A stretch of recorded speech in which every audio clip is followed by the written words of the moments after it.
Sindhu border पर सरकार के बजट के बाद जब किसानों से बात की गई तो किसानों ने सबसे पहले तो इसी बात पर ऐतराज जताया कि दमनकारी सरकार द्वारा यह इंटरनेट बंद किया गया हुआ है, इसलिए उन्हें बजट की ज़्यादा जानकारी नहीं है।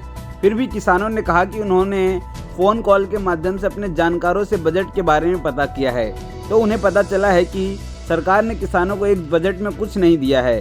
साथ ही महिला किसानों ने कहा कि सरकार ने महंगाई को और ज़्यादा बढ़ाया है। महिलाओं ने कहा कि उन्हें पहले ही आशा थी कि सरकार महंगाई को और बढ़ाया जाएगा, महंगा करेगी, क्योंकि उन्हें भी दिल्ली के चारों तरफ चलते हुए लंगर दिखाई दे रहे हैं।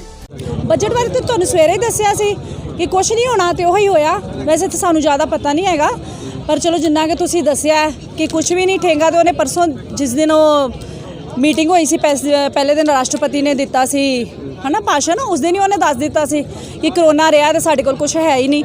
ਤੇ ਉਹ ਬਸ ਉਸ ਦਿਨ ਹੀ ਹਿੰਟ ਮਿਲ ਗਿਆ ਸੀ ਕਿ ਇਹਨੇ ਕੁਝ ਨਹੀਂ ਦੇਣਾ ਕਿਸੇ ਨੂੰ, ਨਾ ਹੀ ਦਿੱਤਾ ਤੇ ਨਾ ਹੀ ਦੇਵੇਗਾ, ਕਿਉਂਕਿ ਇਹ ਘਟੀਆ ਨੇਤਾ ਆ ਤੇ ਇਹ ਕੁਝ ਨਹੀਂ ਕਰ ਸਕਦਾ ਸਾਡੇ ਵਾਸਤੇ। ਇਹ ਆਪਣੇ ਆਪ ਜੋਗਾਈਏ ਤੇ ਜਾਂ ਅਡਾਨੀਆਂ ਅੰਬਾਨੀਆਂ ਵਾਸਤੇ। आपका नाम जी? ਮਨਜਿੰਦਰ ਕੌਰ ਮੁਕੇਰੀਆਂ ਤੋਂ। बजट पेश किया है, आप क्या मानते हैं कैसा बजट? बजट जैसे कि हमें पता ही चल रहा है, क्योंकि नेट वगैरह तो चल नहीं रहा, जहाँ हमें कुछ भी नहीं पता चल रहा एक्चुअली हुआ क्या है। बट हुआ वही होगा जो हम सुबह बता रहे थे आप लोगों को कि मतलब निराशाजनक रहा होगा, हमें उम्मीद ही नहीं थी।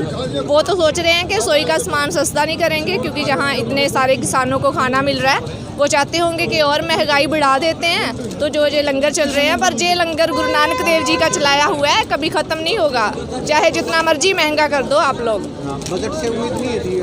नहीं, सुबह बताया था कि कोई उम्मीद नहीं है, वही हुआ है। कौन सा नया हुआ है कुछ? आपका नाम?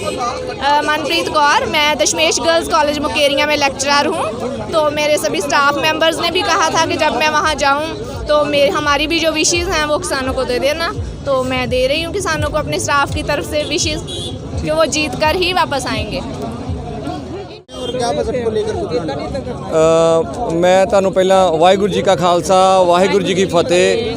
ਅਸੀਂ ਤਹਿਸੀਲ ਦਸੂਹਾ ਅਤੇ ਮੁਕੇਰੀਆਂ ਜ਼ਿਲ੍ਹਾ ਹੁਸ਼ਿਆਰਪੁਰ ਤੋਂ ਇਹ ਸਾਡੇ ਨਾਲ ਸਾਡੀਆਂ ਭੈਣਾਂ ਆਈਆਂ ਹੋਈਆਂ ਹਨ।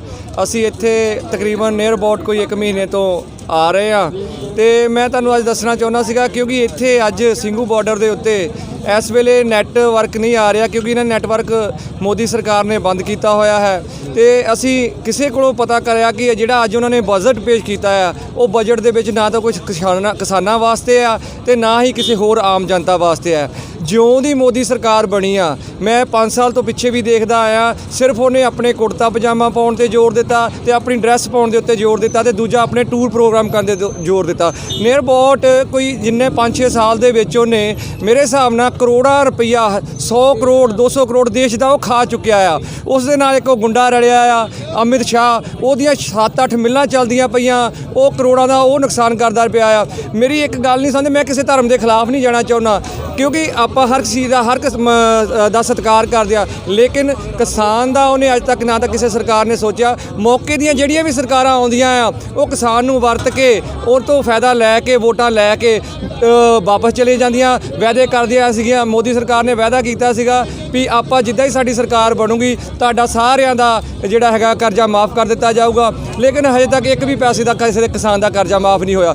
ਜਿਉਂ ਦੀ ਇਹ ਸਰਕਾਰ ਬਣੀ ਆ ਕਿਸਾਨਾਂ ਦੇ ਜ਼ਿਆਦਾ ਖੁਦਕੁਸ਼ੀਆਂ ਕੀਤੀਆਂ ਆ, ਕਿਉਂਕਿ ਜਿੰਨੀਆਂ ਵੀ ਸੈਂਟਰ ਦੀਆਂ ਸਰਕਾਰਾਂ ਆਈਆਂ ਆ ਹਰ ਇੱਕ ਬੰਦੇ ਨੂੰ ਵਰਤ ਕੇ ਉਹ ਚਲੇ ਜਾਂਦੀਆਂ, ਵੋਟਾਂ ਲੈਂਦੀਆਂ, ਵੋਟਾਂ ਤੋਂ ਪਹਿਲਾਂ ਆਪਣੇ ਸੁਪਨੇ ਦਿਖਾਉਂਦੀਆਂ ਸਾਨੂੰ ਆਹ ਦੇ ਦਿਆਂਗੇ, ਜਦੋਂ ਵੋਟਾਂ ਹੋ ਜਾਂਦੀਆਂ बस सारी कहानी ख़त्म हो जाती है। तो बजट से हम बजट से तो हम किसान क्यों खुश होंगे, हम तो पहले ही दुखी हैं। 1 साल से तो हम कोरोना की मार पड़ी है, हमें 1 साल हो गया कोरोना की मार पड़ी है ना। तो हुण बजट तो सानू की आस हैगी आ, बजट साडे वास्ते तो कुछ नहीं, इस बजट बिल्कुल जीरो आ। असीं इहदा विरोध करदे आ, ये बजट सानू मंजूर नहीं है।